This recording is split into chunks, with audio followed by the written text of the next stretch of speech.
dans le lieu très saint. Introduis-moi à le sang de l'agneau. Emmène-moi dans le lieu très saint. Introduis-moi à le sang de l'agneau. Emmène-moi dans le lieu très saint. Introduis-moi par le sang de l'agneau. Alléluia. Il prend la Prise de l'or. touche mes lèvres, me voici. Prends la braise, touche mes lèvres, me voici. Prends la braise, touche mes lèvres, me voici. Oh, amène-moi dans le lieu très saint. Introduis-moi par le sang de l'agneau. Emmène-moi dans le lieu très saint. Introduis-moi par le sang de l'agneau. Touche mes lèvres, touche mes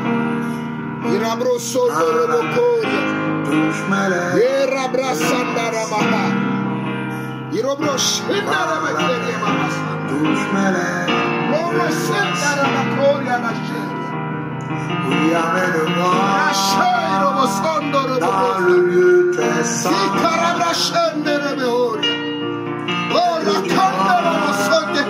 Par le sang de l'agneau. Emmène-moi dans le lieu très saint. Introduis-moi par le sang de l'agneau. Emmène-moi dans le lieu très saint. Introduis-moi par le sang de l'agneau. Il prend la braise et touche mes lèvres, me voici. Il prend la braise et touche mes lèvres, me voici. Il prend la braise, touche mes lèvres, me voici. Lui amène-moi dans le lieu très saint. Oh, alléluia. Introduis-moi par le sang de l'agneau. Emmène-moi dans le lieu très saint. Introduis-moi par le sang de l'agneau. Prends la braise, touche mes lèvres, me voici. Prends la braise, touche mes lèvres, me voici. Prends la braise, touche mes lèvres, me voici. Prends la braise, touche mes lèvres, me voici. Prends la braise, touche mes lèvres, me voici. Seigneur, amène-moi près de toi. Enseigne-moi tes voies. Me voici. Me voici, Seigneur.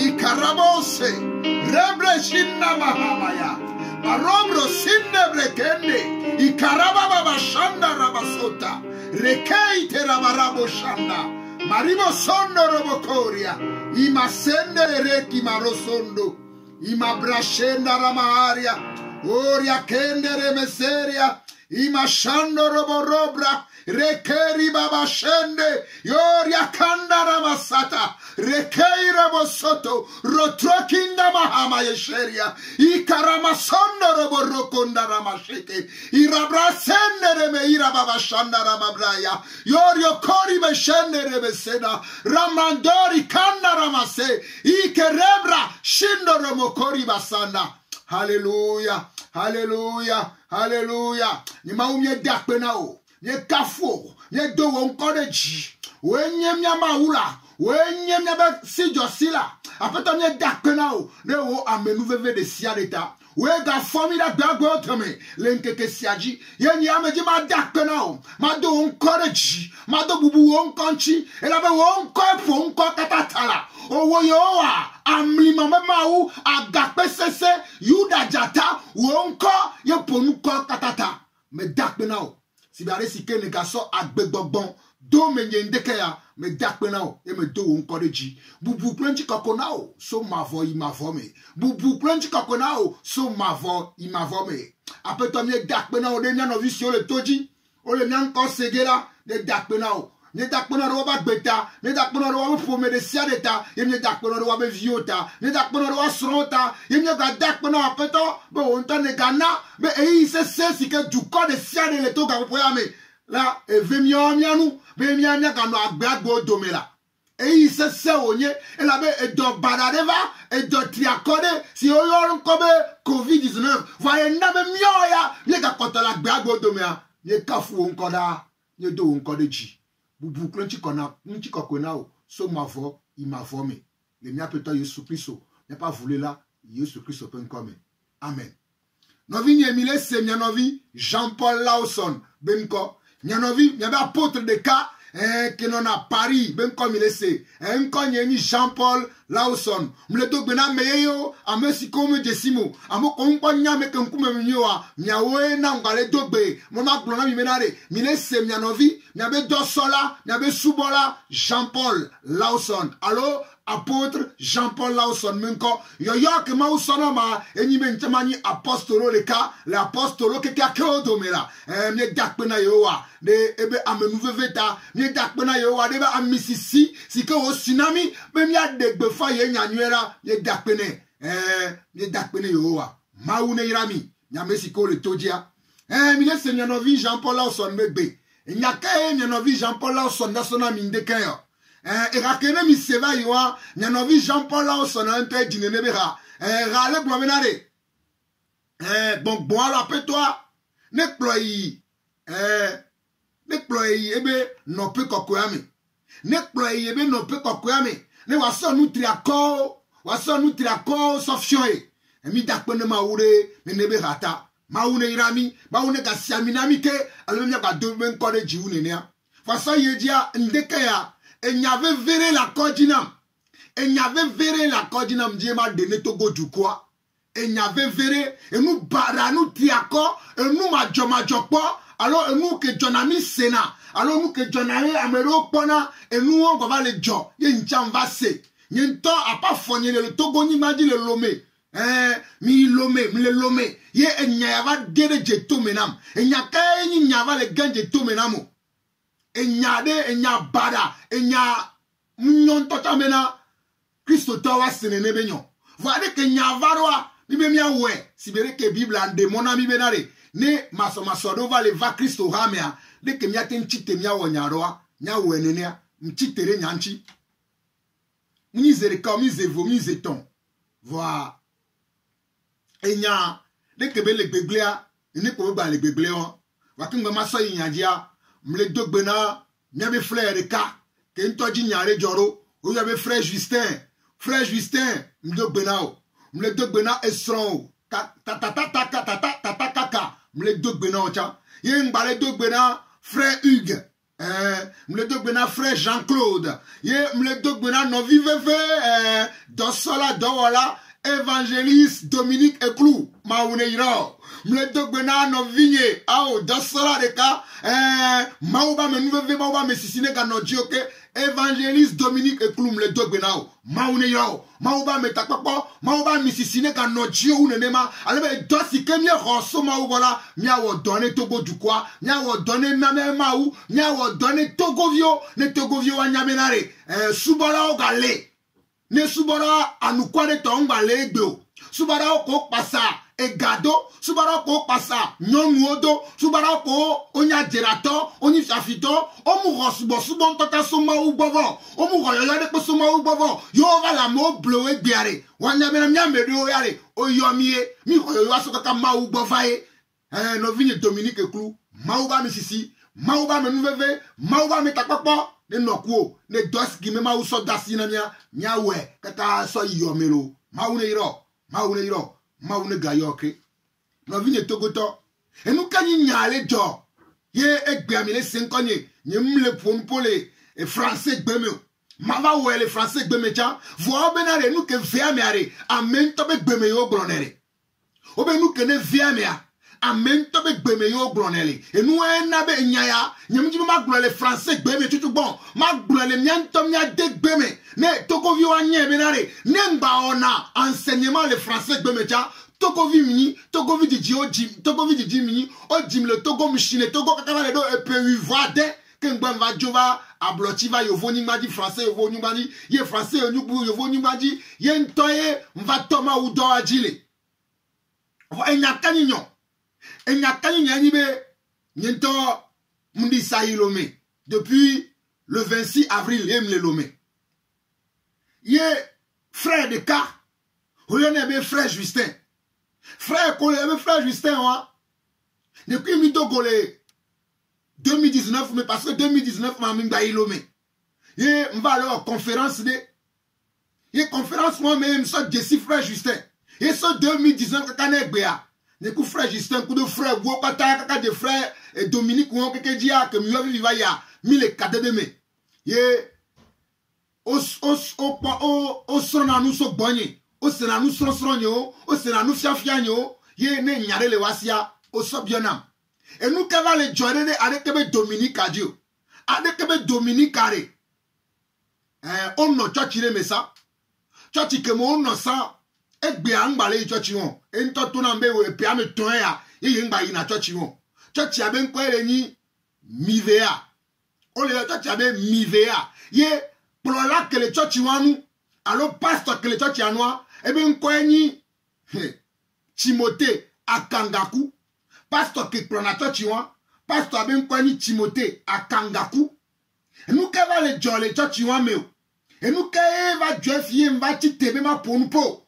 oh no vigne Christo to e de fou et nous que m'ja blonde que a na mi senu que va ya mi la bio seminare pasteur ati no ne ba gea et nous que na mi le 5 ans de kaya nem jenwa gome yem de mo me na mi kito kaka va wenwa mi la bio seminare pasteur ati no ne ba gbema e de fou to e de fou be am yaka mi hoyoyo oyo mi acha yemi le maudwa e pegereoya vando va dona merora ne mlesia adika sonam e dikunanam mbiana be doke mi le wala nu kwareme alo mado e simanu gado mo no va sesena va mi kuna kutribe mi awo doale nyatepe me a va mi no video va le do vlo mi a pastor bedo o va le dro vlo mi a ma uno lo bedo oh e de funam e nu de beni tenare jinye kwa oh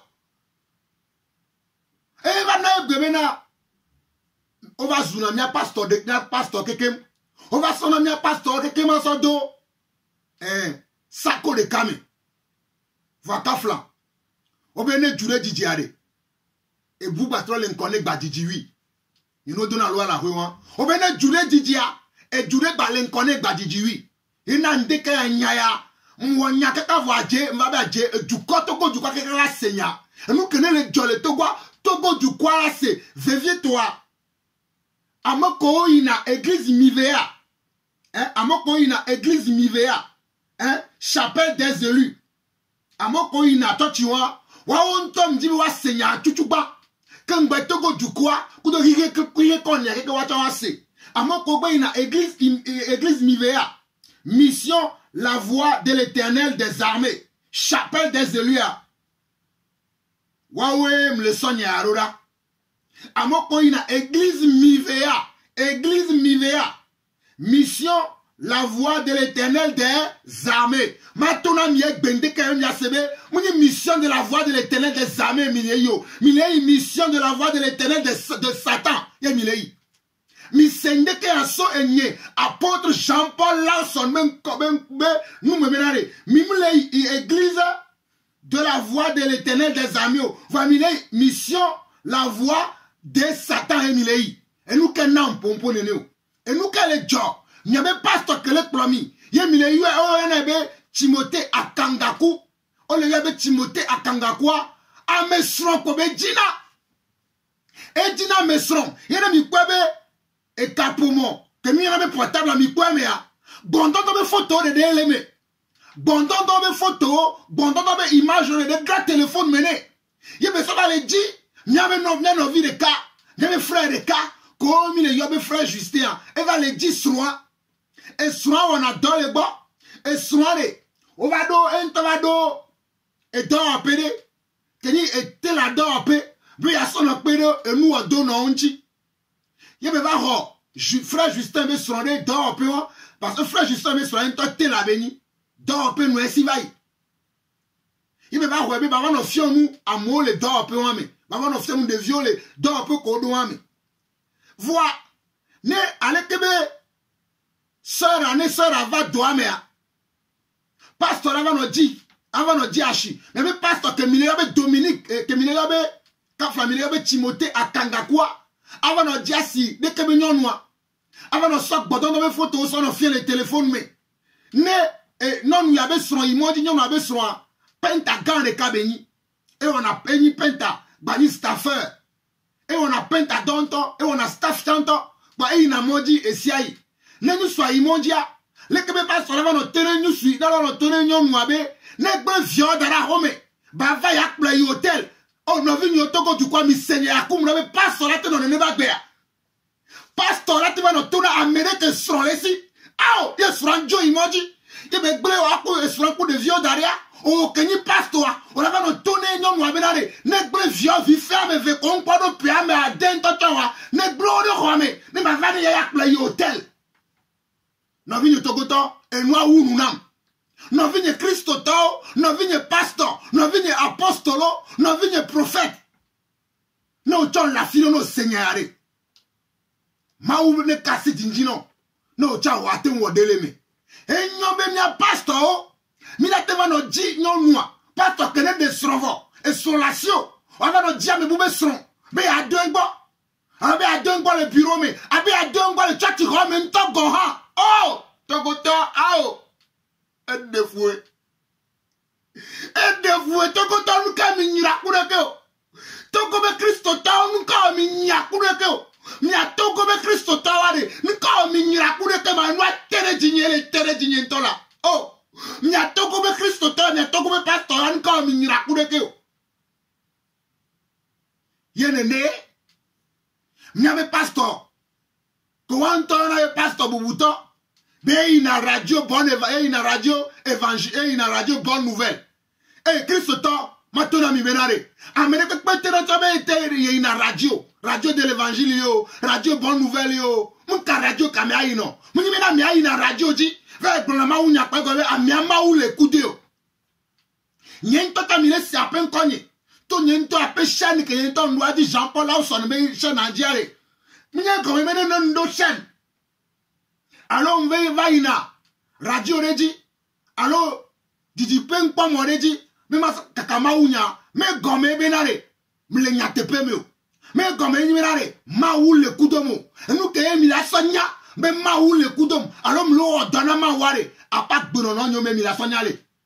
Appel nous popo nyo me mi la sonyale. Me a meyare. Ma ou yue be ba o dona e. Muni bena mi me pa mi le radio oji. Alors, il est Seigneur, même quand les radios dit, alors, il est pas, il est dit, pas moi, dit, alors, il est suivre, il y a enseignement, il est CEO, quoi, comme il y a radio, bonne nouvelle, alors, radio de l'évangile, alors, mi Facebook, alors, mi YouTube, dit, quoi, comme il y a, ma ou le coup de mio. Togovio mi hunku. Togovio mi hunku. Togovio, Togobe Christo tao, mon café que nous là. Mon café que nous, mon kachati que nous, non. Mon les biasso mi a bonne de kaya enye, apôtre Jean-Paul, Lawson, même comme il est c'est. Mon les biasso mi a bonne de kaya mi a hunku. Mi ne hunku quoi. Nika nae mi a Togovio, si tu mi a Togo Christo tao, mi mte dine desimelare. Vovoto tole. Avec Jésus Christo, les gens, les Christo ben nyamea. Ou avec les Christo ben kol rumene, ou encore minte de na vovoto to amema. Ame sabe la tenchi tegbe. La be chan Christo to eni, eni que jure kwela no. Ame sabe la te we. Voir Christo to nyenye van.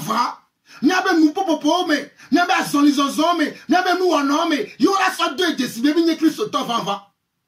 Nyabe nou popo me, nyabe nou onon me, nyabe azonizonzon, nyabe benonon, nyabe de kemi zonale ma ou nyame doa, e yemi la sa de Jésus, e la yi Jésus, ke e la non yasi, yemi la nyame na mire le blome, e ni ma ou ba me, e ni ma ou non la, e ni klo la, e ni apostolo, e ni bishop, le même temps il va doa ben encore, alors e ni prophète, alors e ni évangéliste, alors e ni nou fialare, alors e ni pastorare.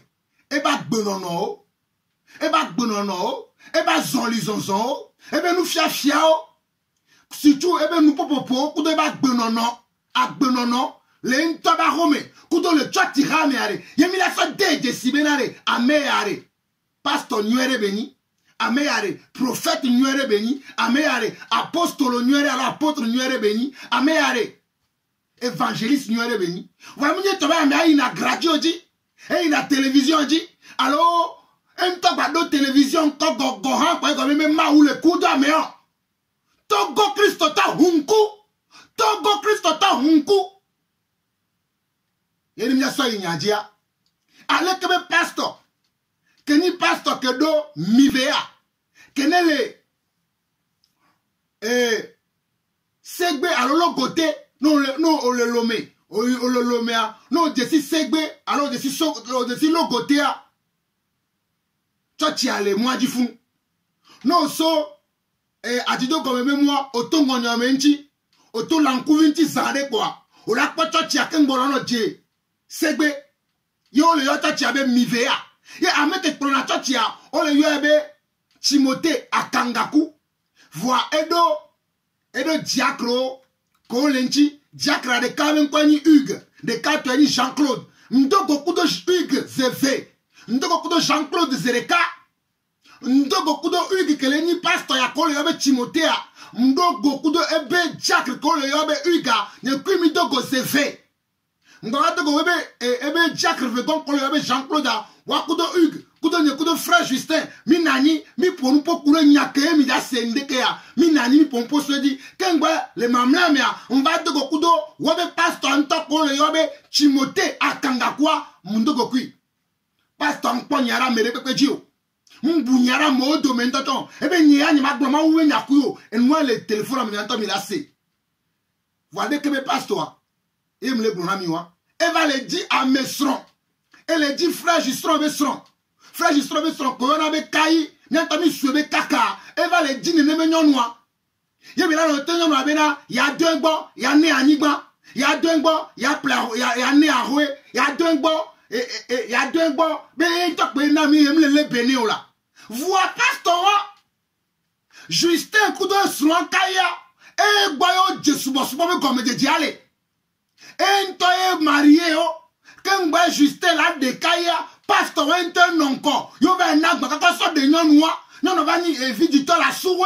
Vois pasteur, on va le dire, ne venons nous egbe. Oh, Christo Tao, Shandara Babora. Yikandere bebreketeri Sandara Karia. Roko Shandere berenda. Mai Karaba Soto Rekeria. Reketeri Babro Shanda.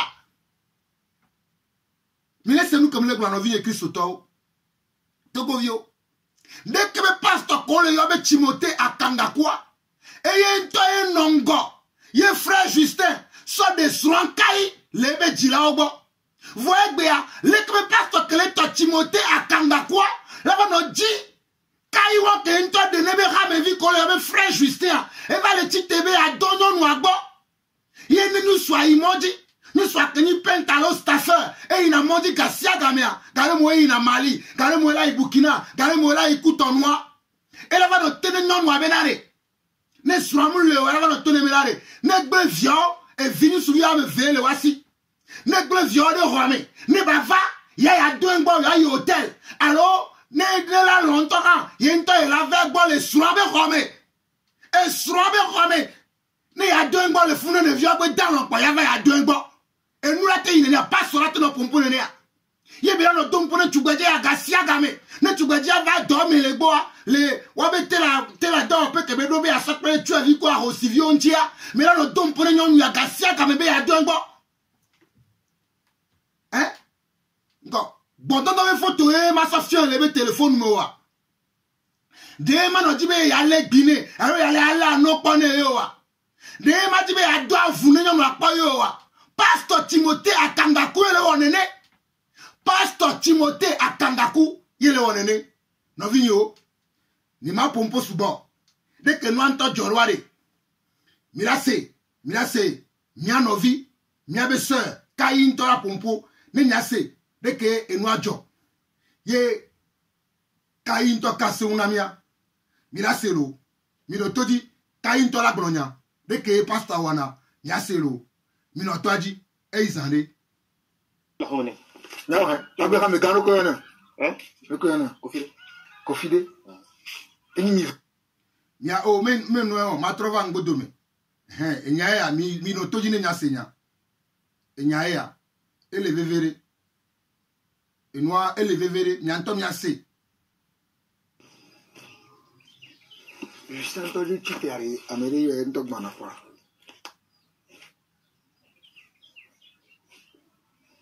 papa mi le pa mi tachalo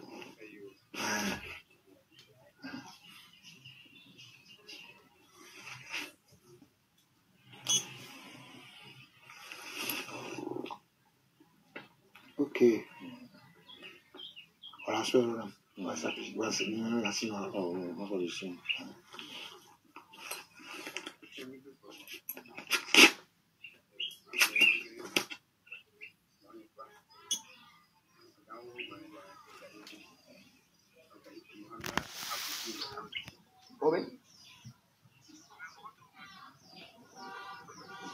le chico à hôm nay am de cuộc nó cả cái bao nhiêu mình này Justin cái pa mua vào phòng cái có gì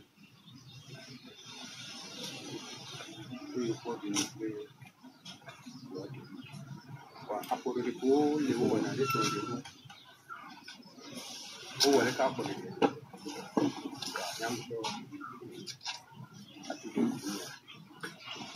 yang balik, orang yang berada ini dapat ini nyari job, ini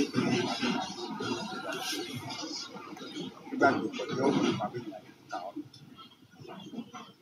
wah penyawa tanya dia, penyawa ini kata lagi itu mana, oh ya apa takut semua ini memang kami itu, ini jaga kami itu.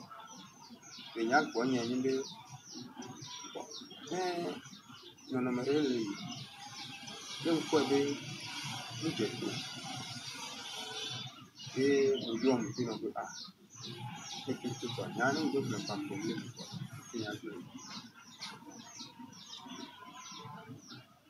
đó cái gà tôi cái nhà ăn các bạn này các bạn lấy rồi yo patang gire wanyele kinyang ble kame ble ba lukun ble lukun ike ni ben pole ble patwa ha ben pole hamu duba karakter kekele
Novinho, Nyato et le pompon, avec le pompon, il est séant, Kaïbe, toi et le pompon, Mio, passe-toi, les Kaïbe, Togo, frère Justin, ton ami, frère Boutangba, Nani, le frère Robert, pasteur Timothée, Akangakwa, Nani, Nyabe soeur Kayabe, Novia, Amefe, Ocha, Novia, de Ka, ou Dada, de Ka, Nani, Kengwa Nyentocha, Lani, Nopea, Kengwa, Nyato, que ben comme il est séa, que le ni Kayi, il est ni, frère Justin, me sombe toi, les introduits, et Nyabe introduction, et mille séan, ni me dit mes vidéos, à Badi Subo, ma va ou, et fait ton, et ma tontocha, ma donnois, in covide, les Nya se Kayi, ben nous me bé, dès que pasteur Dinabe a deux ngorwalo. Et Mino Toji.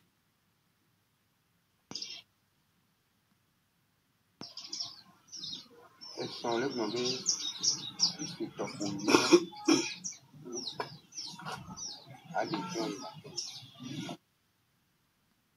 va du 4 septembre au 12 octobre, on va faire le church à il me sont dit.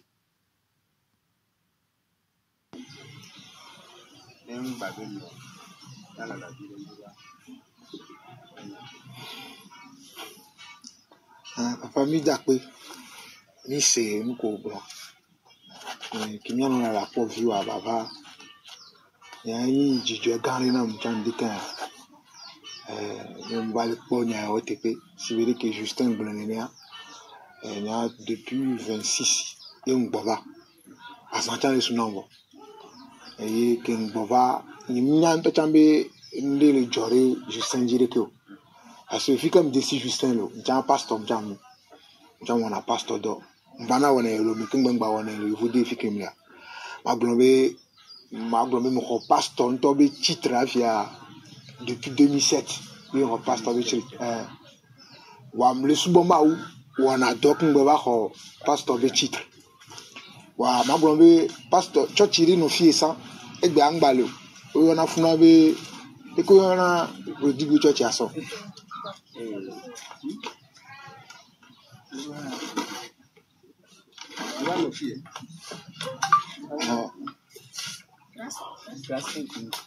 Grâce divine, voilà. Grâce infinie. Tu que tu as grâce infinie. Pasteur qui au le fnou, fiana le fnou. Nyang bova le 2010. Va le dire pasteur que au matin on a doku que maintenant il a nova. Mais Bible va grand mais livre autant grand mais une sorte d'ici pasteur Rodrigue. Wa comme egbe ama ouvenu ni nam do chaîne ntocha ngrona ma unya ledia. E va tonambe into fia church le ici. Benela nwa ma gbova ma va fion le church ya. Ken gbova va le fion le church ya. Il me sort d'ici Justin ko sur un coup de frère au pata. Ni me d'ici au son. Church wa Kenyan va 2019 mais va du 4 septembre au 12 octobre va fion le church ya. Il me sort d'ici Justin. Que m'a le fion on va le dollar ni mecha ni ku Justin mi o do grand. So 12 octobre so 4 avec 12 octobre ni ku Justin ku do frère do mi le cadeau de me ka va na egbelo. Et na be Il y a un chamba cédé. Pas bien, Jan.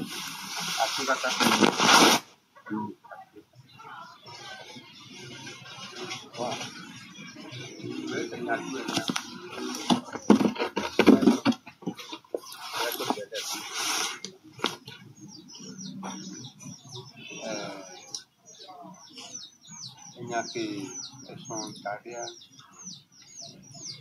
un cambio ya inawaji direct kwa hivyo ni ya inawaji direct ela hemi actually ngutu pia mimi nataka kufanya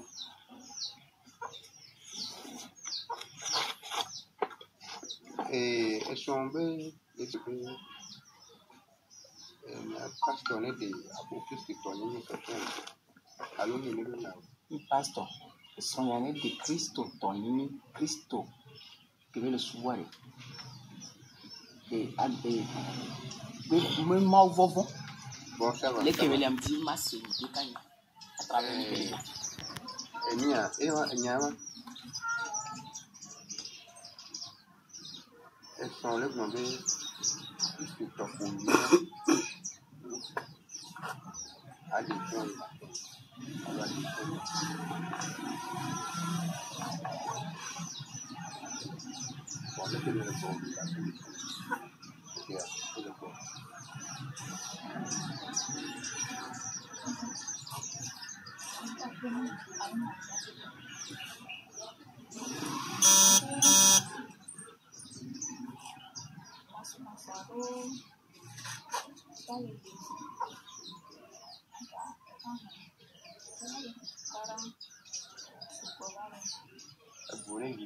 Kalau masih ada kali gitu bang, cara football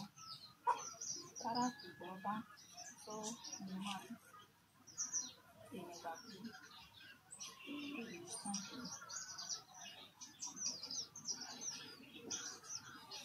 Mabel depan ya,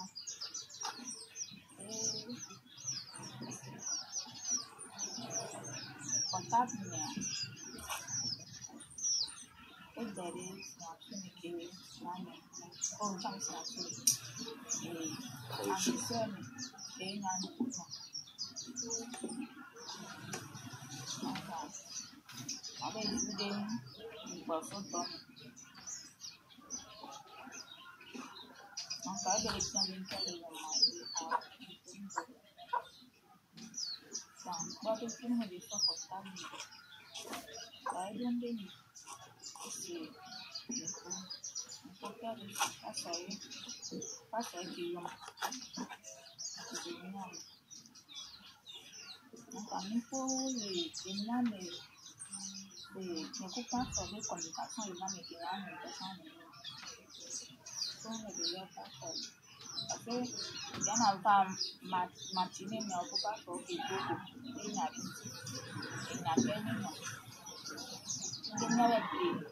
ini ya criminal stuff ini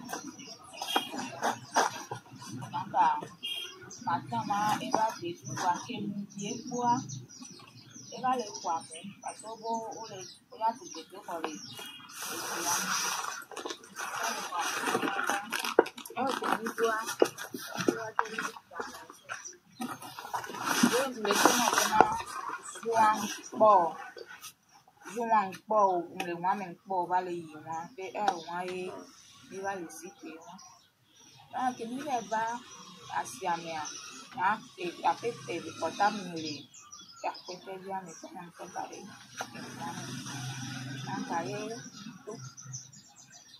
Can you tell me the channel purpose of all? They don't put a good Burana, a middle get to bring a meditation with the brain. They man of Pomone. Ya ini apa? Saya mungkin tak dari bas di mana mau sampai nanti kan juara ada kata ya. Ada 13 14. Tapi yang pertama lasnya, kira 13h30 yang toyo, apa gado me, bobo susu. Et ben, va. Ah, mais il y a un jour, il y a quoi? 13h30. Ah, mais il y a un jour, il y a quoi? Excusez-moi.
Je m'appelle Justin Léon.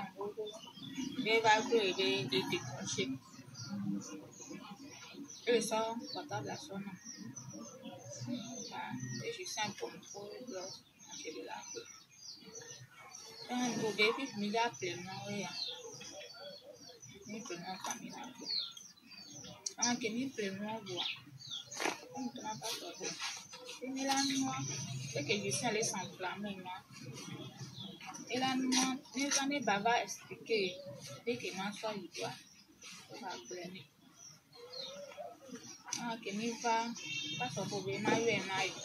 Ah, pas sur la côté, ma yeux. Que va. Maintenant, l'excès n'est pas sur les tiens. Dès que les bits, elle est s'enflammer. Pas quand on le trouve. Et on peut pas tout le pays. Pas tout, mais c'est une balle. c'est un peu la femme. Donc, il y a un peu. Et pas faire. Pour nous, il y a un portable, elle est enregistrée. C'est derrière donc, portable, après, il est juste c'est nous faire pas que la tête décrochée. Donc, elle c'est qui a et des temps on ne pas soyez et il ne va pas. Et presque une semaine après ce sauve pas de bon. Et les gens, une kejo, enregistrera, et les tourna caïbe, les jaïna. On go au diora daga. Les jaïna. C'est bon. Parce que le soutien. Donc, elle est pas que ben va boy. Et né, il est une quantité de poids. Mais ça va être comme ça. On gagne les hommes et tous environ. Elle a 16 ans. Et pas son lieu. Elle se met en nez et à beaucoup de monde. Le bébé, mais et puis il s'est n'a pas bien et des choses comme ça que les petits avaient et puis quand il pour il n'est explication pas de et c'est une gomme et son affaire vraiment il y a Sophie et il m'a dit le pire pas que c'est ma bio et mon système a été de la bio.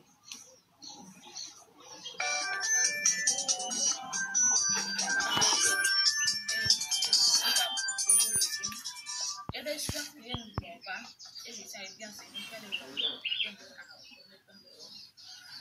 mais je vais faire et bien, il y a une et ça c'est le bois. Pas ça travaille et bien, il y a pour et blena. Angka bila macam itu mungkin bila macam angka ye bila macam itu sia samplah. Bila caya, bila sakwa kuatir. Pun dengan cuma kita yang dengan dia bina, ya leknya sudah sih kita yang lima. Ebo be nyamle kuasa asini ni ma, yang ke belewa. Pun dengan yang dia apa kota menyali, ayu saja. Ebe ya pasal aku udah karansi di telefon oleh.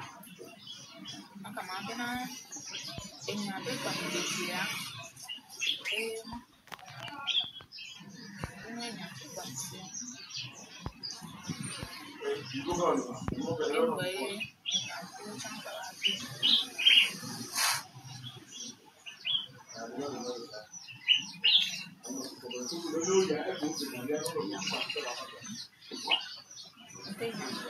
Iya tu. Angka kenu balik ni ya, tu fua, tu paso, nak paso, tu nampu jangan nyali, kotak, kata balik, atakan itu, itu. Bagian alasan itu atakan itu itu, angka, itu, dikai, ada ni, itu sekarang ini bela tu ni, emang bano, itu anu tu, naga, tu nak tak kaya tu, ni kuat tak kaya kini bayi, pasal apa? Tak kaya tu nak gobi mama tu nak, itu anu. Juste sonné, pas sauvé, et les dynasties, ça fait aller le coup, pas sauvé, et mal les mouilles. Donc, juste donner le nénia avec les majos à l'opale, et 2 ans, et pour le chemin. C'est vrai.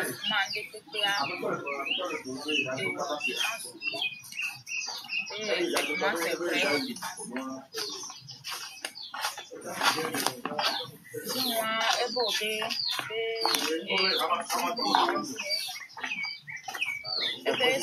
les pouvoirs des enfants milliers, des pouvoirs budgets, et on a des soirées pour pouvoir bourber. Pourquoi bourber le nyamba? Ça vient pas sonner et une étude pour la pièce de marché. Donc, pas pour juste des pouvoirs des pas, pour va, pas pour des 100 000, d'abord 100 000, ça de marché voir. Donc, là, il t'en est, il y a beaucoup de donc, si moi, pour venir, tomber, faire, il y a pour tellement de temps, mais il va les bien, il y a les éléments. Pourquoi vous venez me glober et soigner de ma stopper pour aller baba et puis on me le finit tout.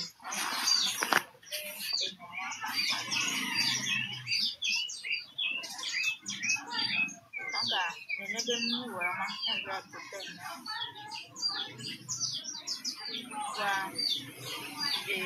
Autrement pas, c'est quand bien ni tomber na le doigt les pieds na tomber les pieds là et que ça c'est après et à c'est pour le attaquant ne peut pas de pour la de na c'est pour la bena et ça la pour le et bena ne tout le fond pas non tout bah il faut tellement Mabé, il y a eu un balai de pouvoir. Tu m'as fait suivre, je sais pas. Et au début, je n'ai pas fait chercher le principe.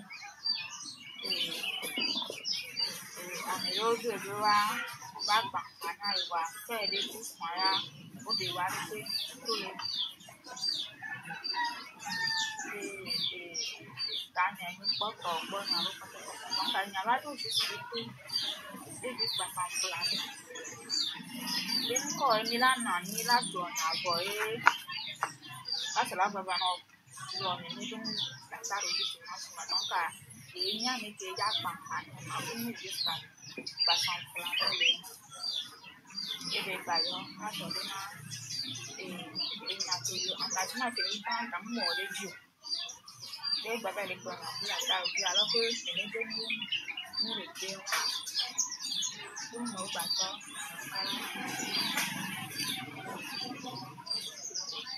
Donc, this rabe eletirana ena dikiti le paso ena ena koja kana ma paso ba ta ele na elo ko ke la na ba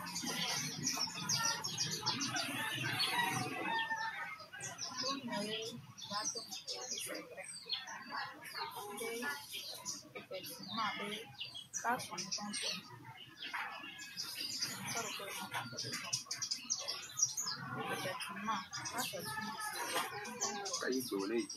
mais effectivement, pas effectivement, c'est vraiment un bon. Quand on est allé faire une chose, on me est habitué. Ben quoi est caché de, quoi est de, pas effectivement, c'est pour encore de ton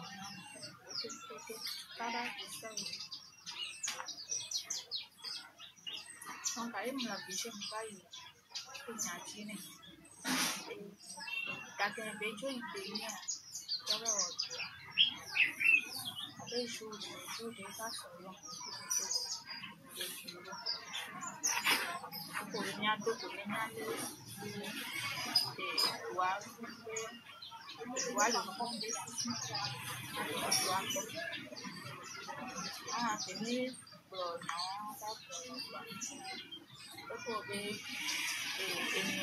non les sortes boire et l'on silena et nous des derniers vanille la seule d'aller à l'orité ma soeur ma d'assez cinéma en carré son va trouver et n'a pas de l'on a pas mal de temps chẳng là nào cái bộ cái đến bên Nam về cái na thì anh đi em điều cái con nó tròn đi thì qua món trong đi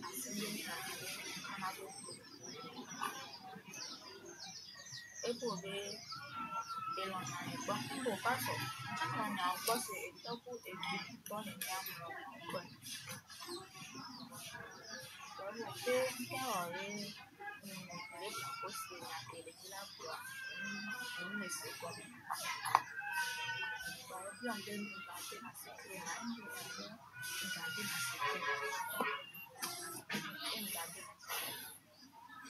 les nègres, ils n'ont pas de gardien, ils n'ont pas de ils n'ont pas comme ça, on n'a pas la même époque où on n'a pas ça le sport.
la lebina ngobe iswe na bena ebobe yengbo kwa che lawo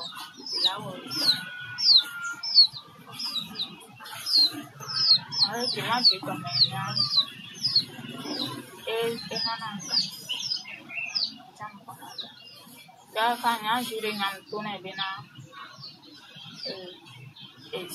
si ma po amoki ne yengba ho le tababa chana ebobe yengwele nanga bena mutoko nke nyama te na chama yengwele nanga ana sabena ni to bole diwa ya tuna diwa novinho Cristo togo to nyabe enke nya novi kaka le blamise il est semio nya novi kaka le blombe ke et toi so gbenea et le blombe yesron ya ejude va jou ke yesron le yo yewa yokudo pastor ko le yobe Timothée akangakwa yoyi asimedeve plavo parce que non numéro ya no chobe cho chirame yoyi asimedeve plavo va ton les associations allo hakodo poisson no po tueviodia voix ils sont ko le yobe Justin va ka kanto le yobe Justin va le yoye voyez me le répondre nous parce que yobe téléphone chi Timothée akangakwa be hume ye que Timothée akangakwa cha laisser yo ka va so téléphone le tona Justin ambe et swam le fio be swam et il y avait au pouce viré la cime fume et noir le choqué Justin a le wambe ye swam téléphone là-bas no pasteur be hume ka pasteur eni ya yo e swam pasteur là-bas no décrocher ma fume Justin ava le to tami bubulebe que ma ndele jo le yeku e sonkudo le kebe pasteur ko mi le yobe Timothée akangakwa dome yebe so enregistrer so do sur mes téléphone ne pasteur agbe yo sur quoi et nous que pasteur agrona et le Justin mes téléphone et enregistrer le bang san mi mja po wa ke me gbe wa nous que mji mi ase nya no vika kantore ke pasteur Timothée akangakwa jinerwa ebe le gbon abe pasteur va tourner ebe lo na nya egbe ebe nyagbo e chen tourner ebe lo ebe nyagbo la si be vi kudo tonene pasteur abe be mu lo wa ye le gbon Christo be mu lo wa ye le gbon be lo ebe nyagbo lo ke so yi gbotodo be nyagbo ye le gbon ne il est seigneur lo ke so yi gbotodo gbo ye le gbon ne il lo ebe nyagbo pasteur la te wanenia pasteur wa ko le be Timothée akangakwa ye nto e nonko ye me frère que mi le frère Justin Sunday nya no vi Christo to kai ya cha voilà que me pasteur ba no tone no nuwa be lo me nya gbo ye nya no vi kai le gbo me na va e gbo le bureau me e tuna bureau be hontru la di be ya don e gbo nya nto mi no se nya pote aro mi no se nya pote a le bureau mais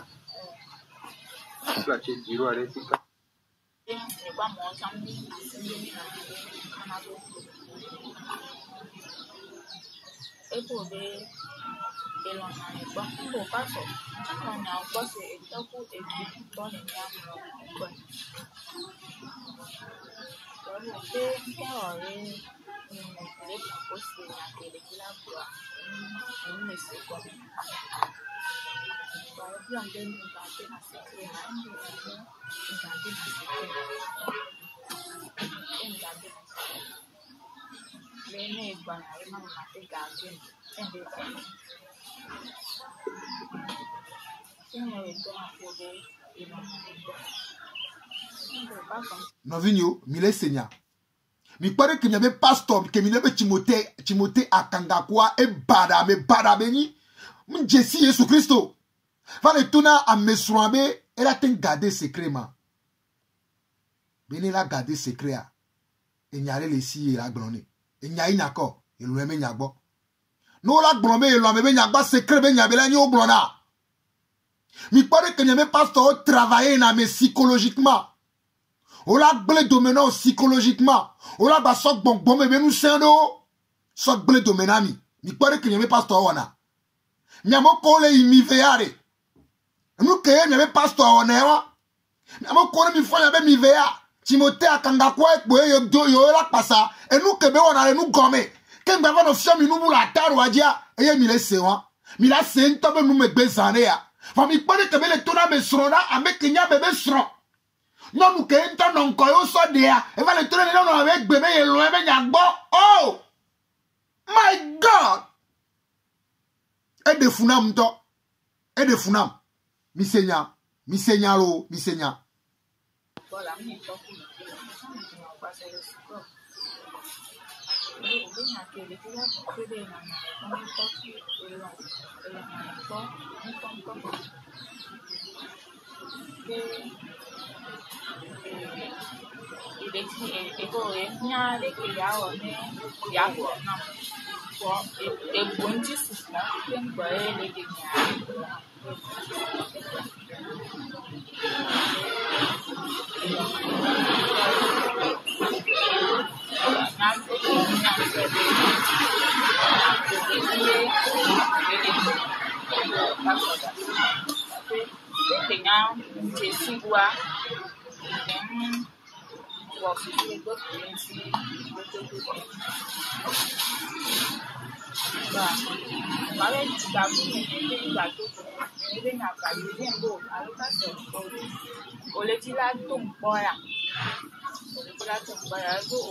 Mile Seigneur, n'a no vi kaka le glombe na de que pasteur le glombe elonya egbo ibe nyagbo e chen be lo me nyagbo si be vi kuto nenia va le que pasteur va le glonya il va le po de si be mnio lon e vi kuto to ya le glon lon pendant to ya be le glon ye le bia se benare e le di la do e po ya do po e be le wona ya ebe Timothée kamka kwa le glombe na de ne la do e po are nyake la so do e po wa malo comme nous avons fait des gens parce que nous avons fait des gens et on va les subo et review tanta pas subo et nous même le tout nous na yin tom trop de nous comme les gens c'est que les gens que nous avons vu kaya les gens te c'est gomme et nous ma ba ye dinami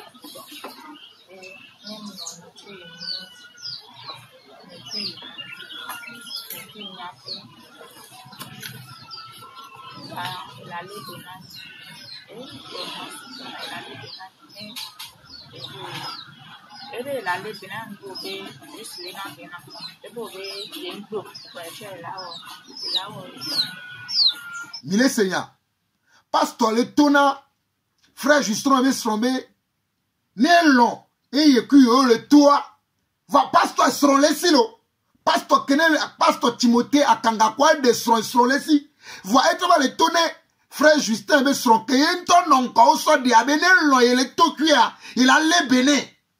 Oh! Eh bien, il est tout cuit, il a les béné. Au face que de son arôme, au travail, le diable, il est sombé, il a tout cuit, il a les béné. Et de funam. Et de funam. Il y a un les gloménaré, il y a son léna bénaé. Eh bien, il y a bénaré, et son léna béné. Voyez, tiens, il a trop voyé tant. Mi pare que pasteur yo jababa. Mi pare que pasteur yo jababa. Eh bien, il y a son léna béné là. Voyez, tiens, il a voyé tant. Pasteur le orenelo. Pasteur que le to Timothée à Kangaku, que ne do mi vea que mi ina. Le logoté. Alors, le segbe. Alors, mi a batte gloména. Le. Non, olei. Segbe me o. Chochi ale fun. Hein? Chochi ale moi di fun. Mi pare que pasteur, mi pasteur le fou mi le loamia. Mi adjedateur pasteur. Ahasibe pasteur. Ma umuyo wanto va soto chidu ani me ma uyo yo ene no la no funye wa mi la ma u la daule wanti ke ma u la daule wanti mi senyaro mi semia no vika ya benya nyanto mi ase Ahora que más que comer es hananga. Ya kanya jure nyam to na be na si ma po amosi na baby yin ba ho le ta ba sana ko be yin twele na be na to ko nke nyama te si na chama be twele na ana sabe na ni si ko ni to ko diwa ya otuna diwa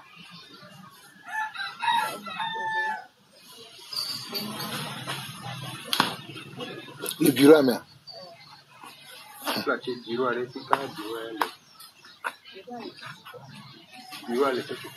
Church band seko lo church ya angi ya o kori tapo bishop wani staff donc church ko asete dans la salle de l'église. Ok.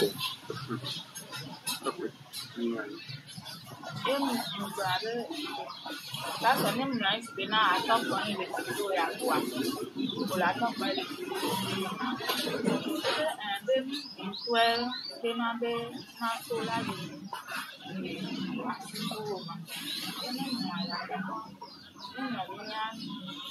nya na ile wa era na be dal wa kumika wana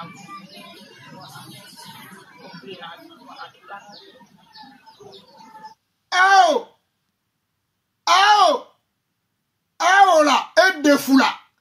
Pasteur là va no be a do me gbo le church home, mi le seigneur pasteur be a do a me kenya meso, pasteur le gbo be a do gbo le church home. Et la be church home ba pa de kai tu bureau de funu.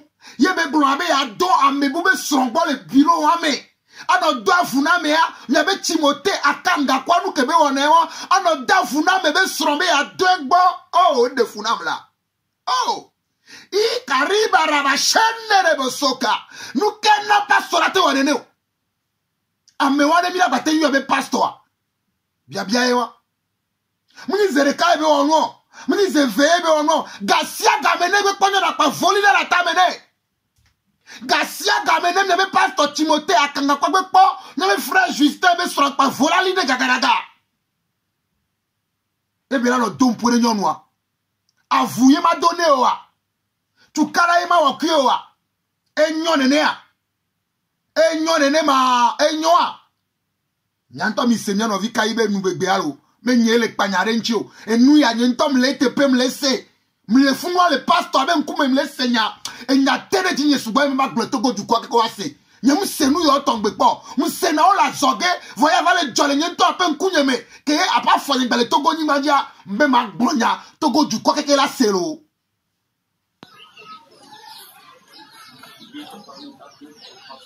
M'avait juré que dans mes bouscules, non, les bureaux à Cana, il y a mis ma vie à mon young papa.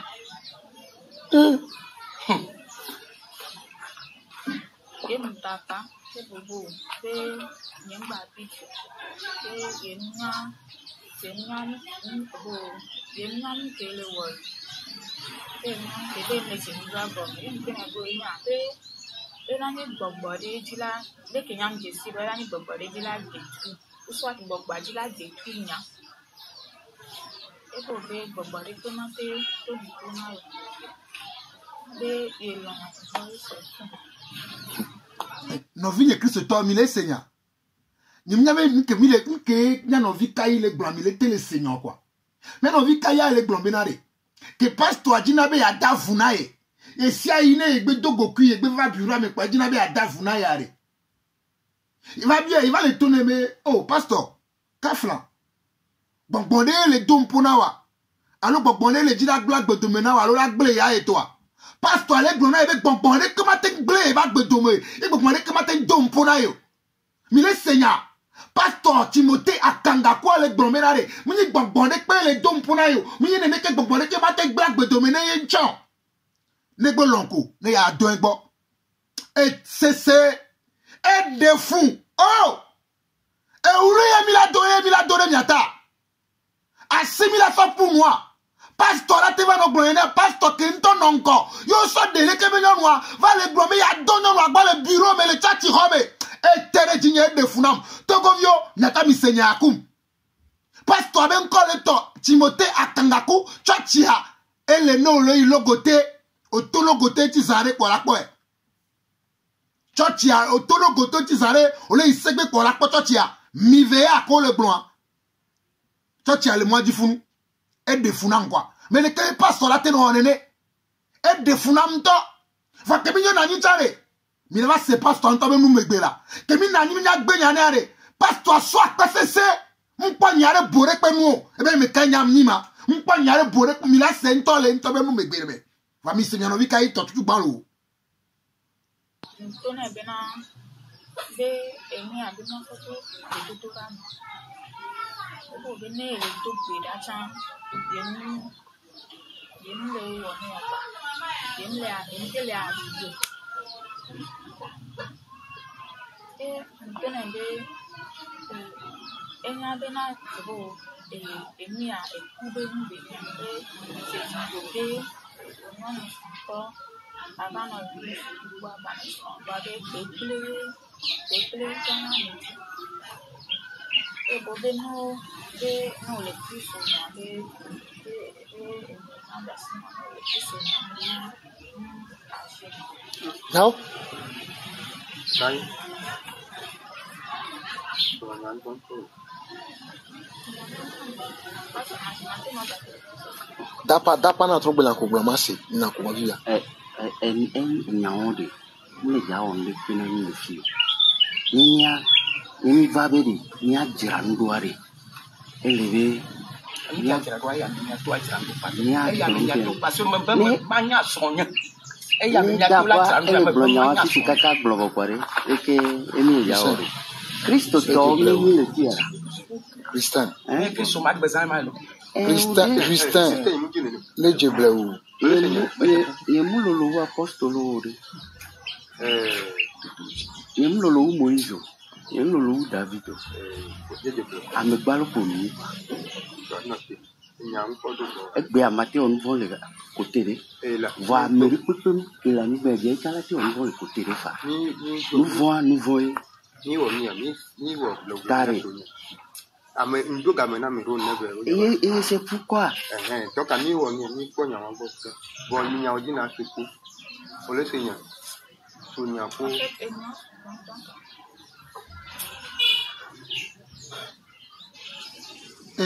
No vigne Togoto. Nyem nyabe mi suivre et nyabe fi ke nyava le do. Ye mi laisse frère Justin Ponpo. Mi se passe toi chan Ponpo. Mi nyabe mi suivre funu anyero. Matro de gomenami. Wakenga magatro ingboto yanto mi la base funwa. Dès que nous les terre nya no vi kaya jiroare. Nya no vi kaya le grone nya be de kebe pastor kole yo Timothée akangaku nya no vi kaya le tone benare. E nya be nu kebele de nu kenti bele dompona e kaka wetri e ve ala me towe da ba yare. E nya be e kube nu menima. Pastor le tone beno le Christo me e kumbaleo. Oh! She kariba sondoro boraba handa. Maire breke terebe oria. Pastor le tone de neberare. Non le Christo me ave kumbaleo. Ne kiatane ya dwengo. Ne no viti soto ai jile vem la. Oh shandara babrakaye. Ikariamo sende de bereke raba shandara bababa. Irabro sande de bekeri bashanda. Mauke nyami le subo. Mauke nyakami le subo kwa trari.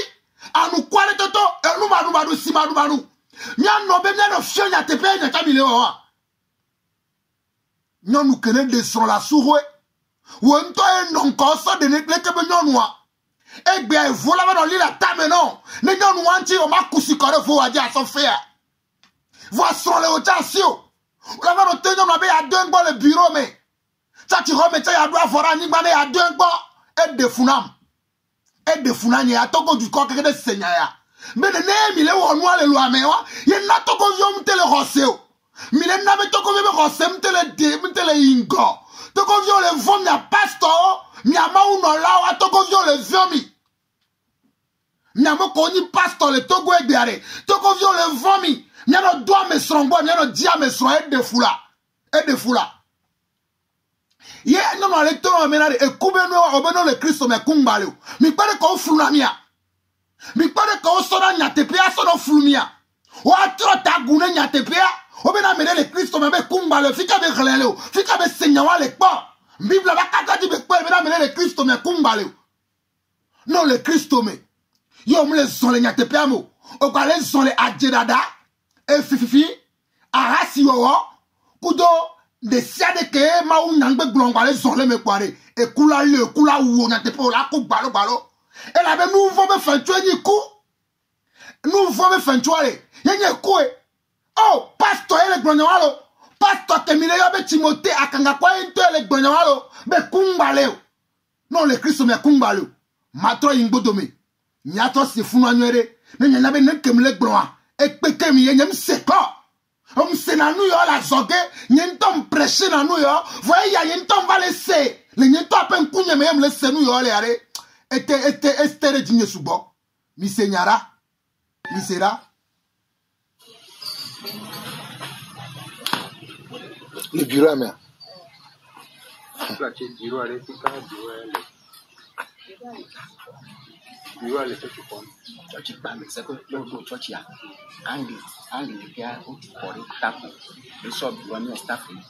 Donc, toi, tu pourras c'est dans la salle de l'église.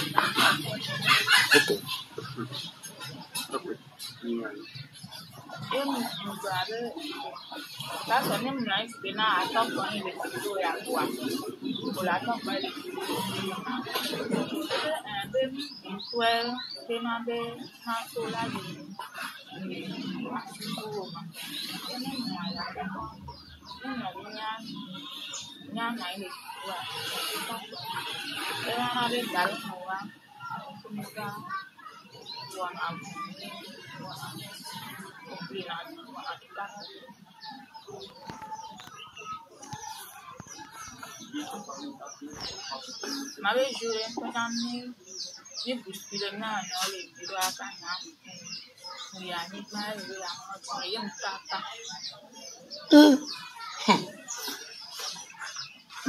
ye mtata se bobo se nyemba picho se yenna ni bo yenna ni tele wo se me se ngabo ni tena go ina se elani gbogbode jila le kenyam jesi be elani gbogbode jila getu uswa ti gbogba jila getu nya ebo be gbogbode to ma te to bi to na be elo na so so to na be na be eni abi na foto to ba na ebo be ne ele to gbe da chan yenu le wo ni apa yemle a entele a video ntenende enya bena bo emi a ekube mbe nyambe se jibobe wonu ko abana bi gbo abana so ba de ekle kana ni bo be no le piso na be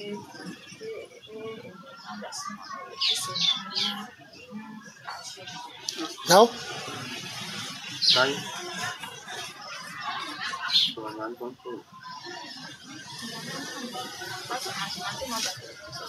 Dapa na trouble la ko masi na ko via. Nyaonde. Ni ja on le pena ni le fi. Ni va bedi ni ajira nduare. Eleve ni ajira kwa ya ni to ajira mpa. Ni ajira to parce que manya sonya. E ya mi ya to la ajira mpa. Ni si kaka blogo kware. Eke eni ya ore. Cristo to ni le tiara. Christian. Cristo ma besoin ma lo. Justin. Le jebleou. Ye mulolo apostolo ore. Ye mulolo Moïse. Ye mulolo David. Amegbalo poni. Egbe amate on vont les côté de voir Mary Poppin que la nuit bien calate on vont les côté de fa.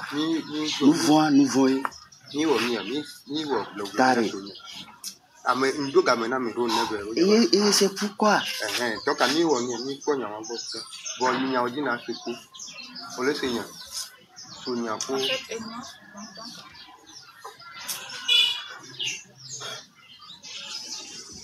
Ah ouais, pourquoi? Hein? Justin. Justin. Il y a comme si moi j'ai des enregistrements. Il y a comme si elle est devant la foule. Il y a un peu de voix et que le bon est boviré. Mais là, c'est pas son temps. Justin, continue là. Et tu as l'aimé. Et pourtant, le bloc. Elle aimait.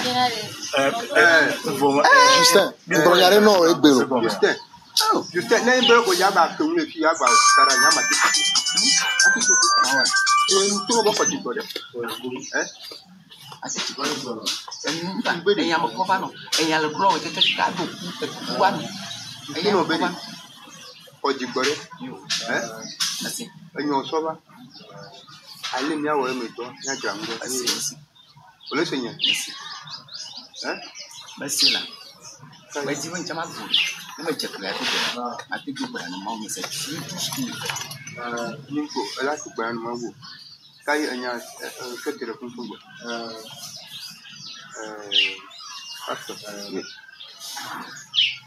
Mia, you are from Savannah.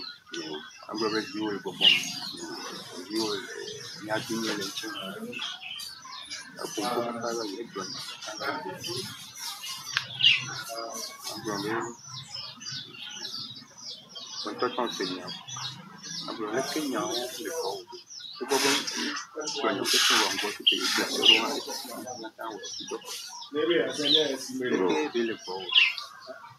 Papa. Oui, je suis bien.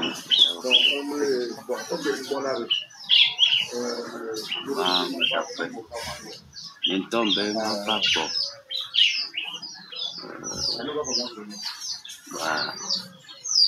Semaine que va y a une année. Bon, va ça. Allez, les différents. Voilà. Et je dis, maman, tu connais, je m'en dois, putain, je m'en dois, c'est bon. Les traîner, vous avez les bossons mardi. Samedi soir, tout le monde va conduire. Et je me mal pour moi. Bon, moi, je vais. Quand il y a des bails.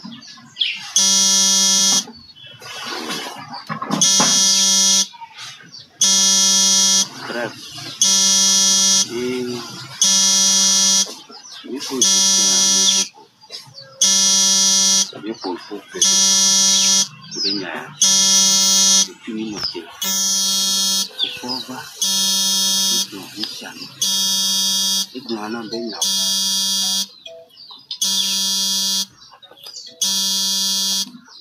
Oui, ma troyole.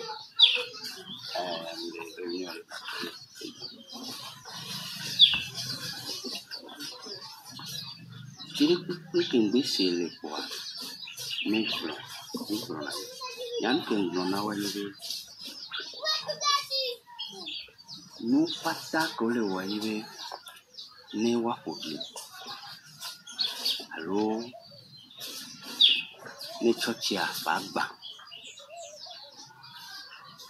Enyajo, ni bakudu. Kristu tomi, yang to de dia. Ni belum nyawa kami kota ni, demi kami. Ini modesnya deh, ini boleh kakek mana ambil nyawa. Kami tu kakek kami trova ke betul sona bana, ikbena uang. Ini jangan fikir di sini dulu, ini fikir betul ni sona. Nyamba belum mau lagi coci. Udah. Le jugement de Satan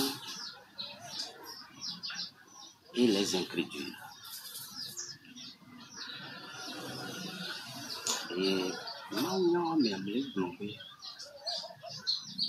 Miao pata nous vont là au milieu. Maou les gadrons pour nous.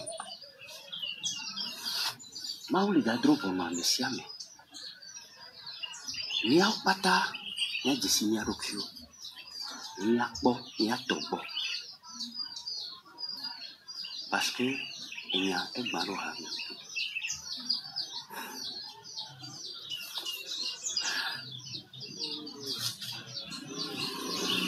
Au dire la ça, il y a un comme.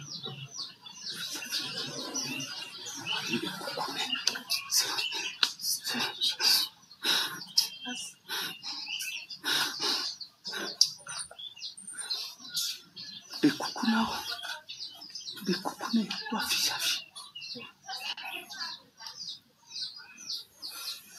Il y a un baignavo. Mais toi, trova. Il y a un blona. Il y a un lona. Il y a un communion du cacao gamme. Eh bien, les hommes, il y a nos zoom, il me s'occupe de Valomero. Il qui est mouillana, il qui est mouillana, il qui est mouillé scrupolo. Il n'a mon frère. Non. Oui. Oui, avec moi. Il est un jacorio. Tu as une voix. Il est mouillé mao.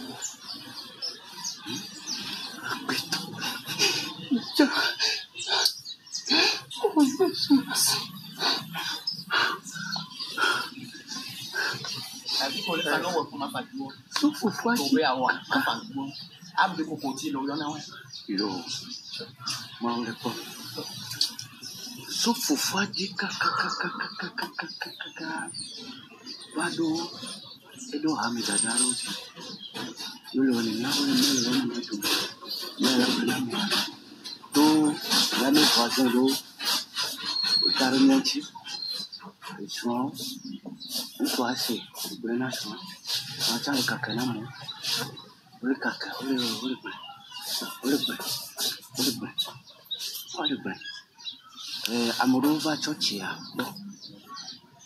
Mo onde kwena anto jole chochia. Le premier ndo problème de pro. Oyom ngura. Même South America, nke ngorora kengbo. Enya gba yego, e wa ngom do rara.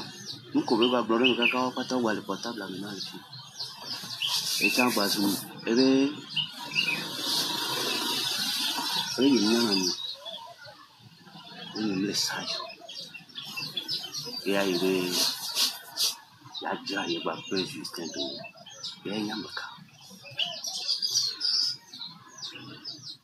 ya jira ye ba president do isebe e ga so mi Jésus Christ e ga so mi ni mo le fi mo ni de ba so mi kiri kiri kwa ni so mi fa que les poids ne sont voir nous donner des coups.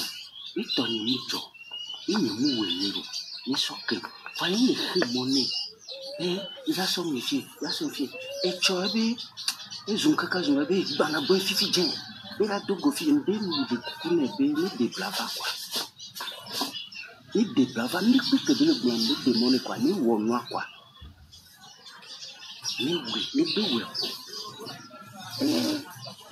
Ils sont que les noirs. Et par exemple, on a compris à moi. On a réussi. Et sont documents bons.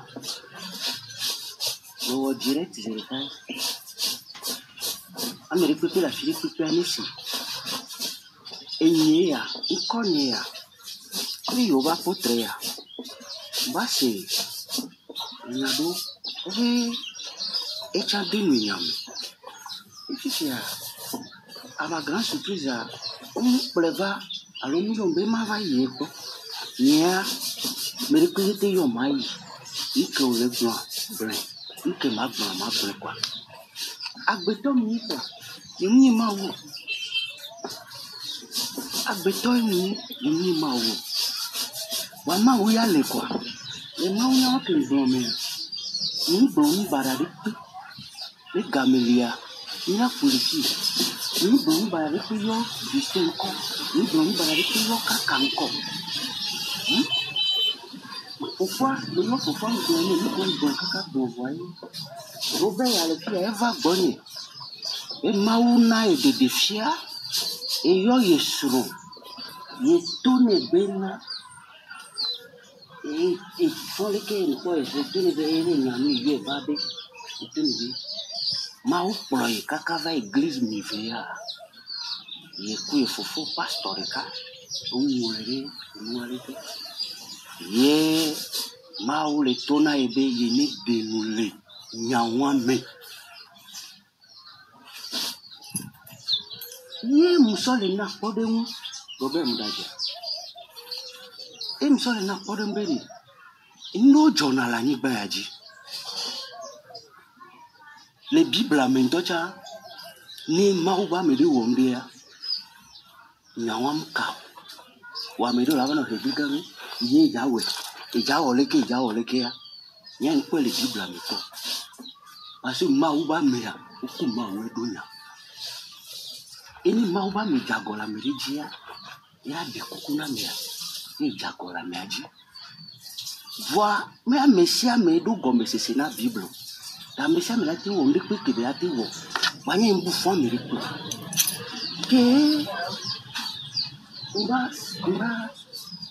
mba sebe ni soya ko ni sebe o be apotra be ile adogo fu ale o wa sibe o bo adogo fu wa sizare inu kai ya le gbele nchima yenye interesse ya no nya kenya oma apotra ne veni nya de le mi agbon ma te plan le bo e cha te plan le bo ni agbeto mi ni enu ko le ke o jundu le ko blonu kaka o blon ko travail liki ni demoro liki ni satanado liki ni dogo la blonu be demo ni abosuni a me kwenyi na demo a me kwenyi na bosan ni ani ngbo demo ni enya kuku emlete on est sur le bon niveau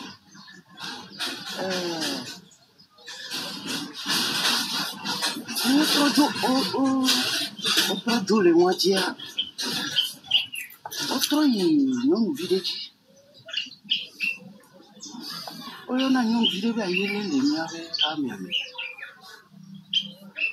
ye ndeva jodo no vinho ni nyabe mi lese enu ke pastor agbon fi ke nya soa ntroba ingbo do me vire kingbo e ndachi mi nya se ba do fie e nyonu vi wa be nya mu kan mi le fie o mi ma dachi nyonu ya be parti ane mi ase ma troba na mi ase pastor abe nu me gbe le deuxième partie ni vraiment pour nous pour vire na mi le fie ne mi ase le kebe pastor ke le yombe awaba apôtre le demichima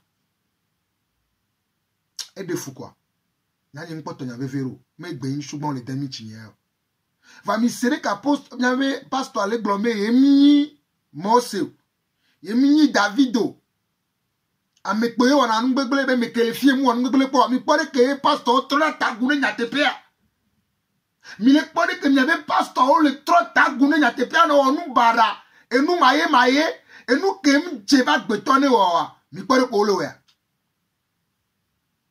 mi pore ke mi abe pastor ko le plan mi le loi mi pore ko wana noa va ne mi be gbagbe yan na o chola gbebe yo ma se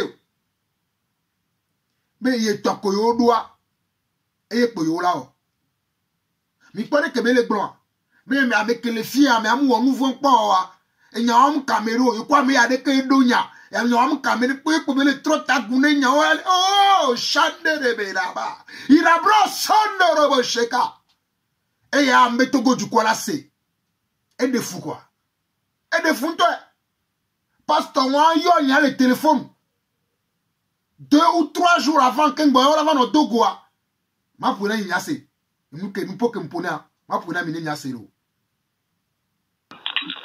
allô oui nous pasteur Timothée Oui. Et Brudo, et ni encore là, on est eu, le pas, mais nous, on va Aha. tu vas, d'accord, tu vas entendre yom. On y a une niacha, sinon, on can y yom. Nous sommes des frères, nous, il y a quoi? Oui, ennemi, on est. Ni a chrétien, avec beau mini, quoi. Car, regarde ce chrétien, encore, je l'ai dit, si, maté plan de l'époque, tu as la plan de l'époque. Nene, voir Kafla. Nyam Dangerura Miho, Nyam Dangena, frère Hugo, frère Jean-Claude, Kova Dangena Justin. Ah, mais le mec, Penamo. Nyam Dangena, Nova Donami, et il y a trop de bois, il y a trop de bois. Justin dans le premier ciel, c'est nous qui sommes blancs. Il y a une là où on y a tout. Justin, il y a un vassau tous ces nous. Il y a un beaucoup de ni enregistré. Et les enregistrements, les bons, et les chanteurs de trafic.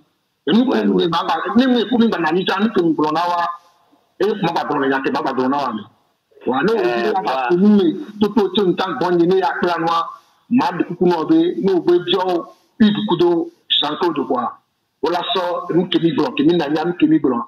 Ola so Dassimino la se, Wanya, Gonia, Nimuba Atenwaygo, Justin Tole, Entoa, et Maouvier Chan, et Jessinia Kepaviri, et Lava de Goku, de Kenya, Yakin Tomina Wello. La Mignari Balasiwa, comme you come in the camera, Matengo to Asefa.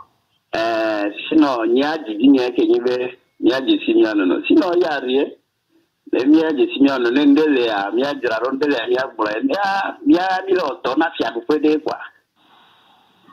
Il est donné Fianupede, donc, Mia ennemi de Calia, Nia Bossam, à l'homme d'Adia. Ennemi de Cacalia, Seigneur Bossawe, mi pas me récupérer ma tenue, ennemi que ni Christoto. Lende gomme mko lende le do dia bon yeku juste ni blonu supon pas à ma grande surprise nous comme va c'est bendo mayo le son numéro na benya de le chane no nya de le ni pour mi do guare qu'est-ce que nkebe jaglo no bio mini quoi no bio mini da ya ko barade ko le mo quoi. Oh, une canne le blanc par no vio mini kwa ba nemi kue mi glare to be adalo me ba ho be miro kwa enyenye interesi anya ndo problem kwa me de kwa nya comme le blanc me nya ni ko chami ndo nya de ko nya enwa Justin Desi ni frère ni Justin dit que tout Justin Desi o cha ya no occasion à ma ko nya no so yiko a so bula baba se ne les maoubem de Bébert. Et il a décidé non. On ne force pas le destin. On ne force pas. Bérévi que monsieur Béamé, l'âme son appel de Dieu, les maoussots de l'âme, il dit ma dalji. Bérévi que monsieur Béamé, la Bérévia de l'âme, elle est dans le Yakou, je comprends, il a valé la côté à fond.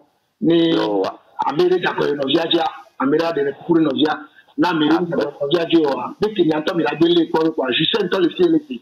Wanyanya abadou nyameko fike mwa esubo yena mlebo no inakema drona wontoa ngben Jean-Claude kudo Hugo Nkume ni enregistré no ojinta ta enregistré ma la fini ma enregistré numéro vi matento sero no wontoa fa e ba ko yale ko nyen même sero no avi quoi nyama kitu le téléphone ni ma ba no ko ni nga to sero no wontoa fi quoi ma kitu le téléphone ni parce que nous sommes allés et nyantobo il y a tant de la fin de la vanne qui a on a côté avec qui la gote wero quoi tu veux compter au brin bemiso chapeau de came mais on a chapeau de cas et nous te ma blanc ou la mai ma nous de fuma ni mais il y a commis c'est de non numéro so bon pas juste avec so bon on est là kafla ma bio so bon ben dans 20 000 lekio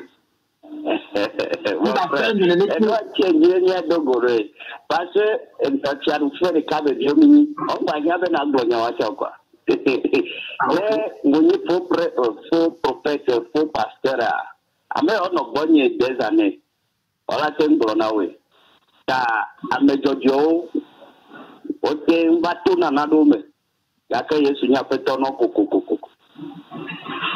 Ta mia do mse mia no mia do gbera ku mia no mia pere mia no chi. Enemia edo na de ga kama tempo. Eto kwenye gege gbale gele yela geka kala gera ide. Alaba nu yo do amate kerenchio. Ta eva pe ku do nya mole na mau. Mo de kukura ji sti acha. Mo de kuku ne gede.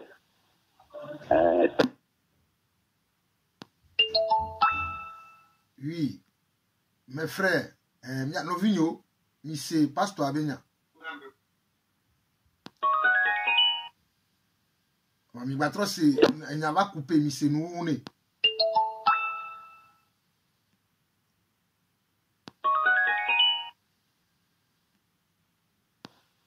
Alaba nu yo do amate kerenchio.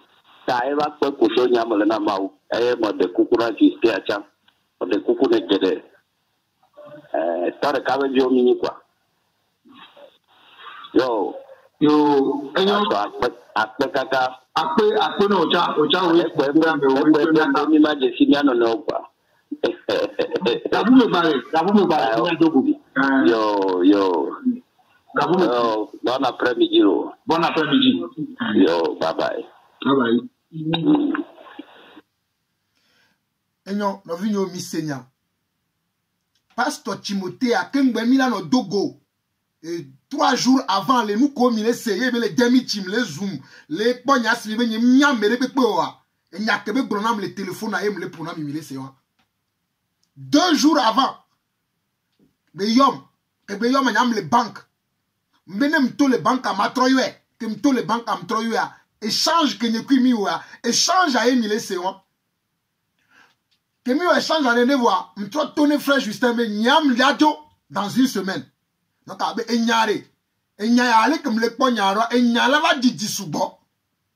Wanto wa wonya, et nyam sok brûlé Justin.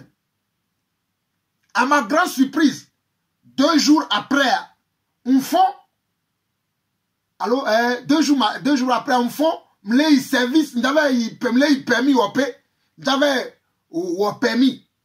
Ye Justin Yombe apôtre Kaflao au minam conseil nuere va iniso minyani ke gbadwa pasteur va le glomé ya ye son e séduit ya yentia ye yo pasteur ale ye to gbande kan ya yoku pasteur yo do rendez-vous le ye to c'est-à-dire ye son be tobo ndeka ya be yo da yiwan e be aglona manyaro e mo Kaflao Justin e nyanye to aji de ke nya va le trama nyem le po nu jejele pasteur be diacre bo nyem le pon jejele pasteur antota gboa embe ma dati nya na nyanto mi o paso nyam da jozarea kudo mle po be pasteur am da tentro jimeo mda te senu a tro jimeo a jerato ma o mi ye ntoto va bene mi la dogole to bonde ke ya nchama na nyilo eye mba chite ncham so nya mso ifuna so indeke wa enu ko mi seva ikekema 2 jours avant audio potak kemile se ya kenye ku pasteur mi so no kamea et nous que avec blona me va que va le pogner toi mais là c'est le deuxième partie ame dès que va le kanku menam ne que nyamnya me de pepo ne que mio ame pomi zuna ne que va le kanku menam loi mais là trop c'est le deuxième partie ame ne nyanya benare nyabe togo be pasteur ko le plomiare adjeda toni mi le se nyanovi n'avait souvent apôtre Jean-Paul Lawson me baby laissé ma way nya apostolo mama de be faye be nya ye nya te pia ko nya nglona so ka gade me nya te pia me ko nya mle voile va le pas me de be ni pastor ye cha e royo so ma ubo voile blamo le trotagune nya le dibi a doit me sorobore e noué ma boa oh Timothée toko du kone nyabenare a deda toyo ni a me songo toyo ni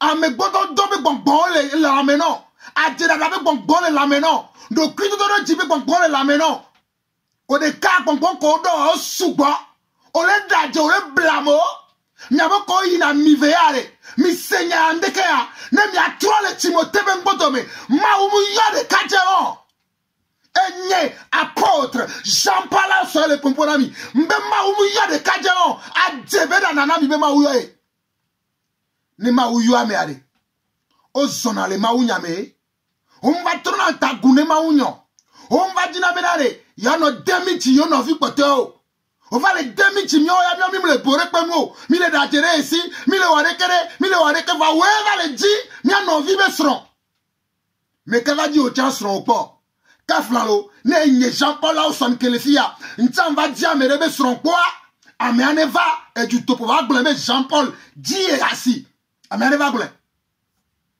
ne ntan va le di amere be sron me ma do ngba le tati homea ame aneva glelo enu yo le defunto e o pastor ate wonene a aba no di ame sron abe ado me sron gbo le bureau me ya do ngba le tati home ya do ngba le gbeme ira ne anyigba ira ne ahoe ame abe nuare e kusona me obeno le Kristo me ongba kuno ebi me mia gbe yan na wa mia yo mia be na de nukolo wa mnyo wa pare ko le zumira pare ko le traiter mira mi o mia gbe ame gbe to mi o mi nyo wa no vi ne Kristo to e nya o le ngboto me gbana no vi ne Kristo to to go to e nya o le milase kata milade sebe yo pastor ele pompo de ke milase ka milase diakro chato ne ke nya senya e nya o le toto diakro yaro ni maka pompo subo ndie ma dogbe na no vini togoto de sia de koni Kristo toa be adikangba somio mimba von e di changba temio maula ve mianu mia yeji le vidéo a me fe gwanme vidéo a me fe gonre lava a me tongon lava a me ne vidéo a me ne mamba tro wa le français gbeme ne amese ba nya enu ke Timothée akanga kwa le togwa oba mo pasane do l'América le jume kata me se me ne ba nya o nya benare wa be pastor adjeda toe ma umuye mi se bien envie nyabe subola apôtre Jean-Paul Lawson begbelo oyirami ezane